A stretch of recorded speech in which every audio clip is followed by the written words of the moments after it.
Welcome to this educational video about EHEC and meat. In this video, we will provide you with basic information about EHEC, its sources, transmission routes, impact on public health, and prevention strategies.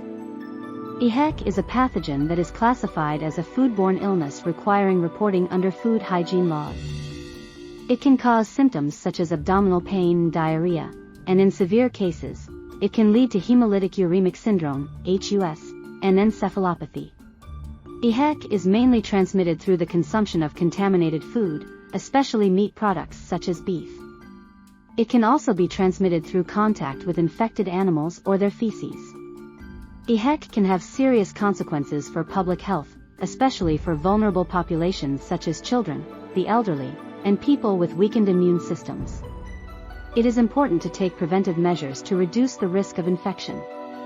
Preventive measures include cooking meat thoroughly, washing hands and surfaces that come into contact with raw meat, and avoiding cross-contamination between raw and cooked foods.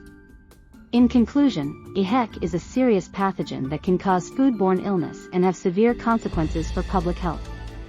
By understanding its characteristics, sources, transmission routes, impact on public health, and prevention strategies, we can take steps to reduce the risk of infection and promote food safety.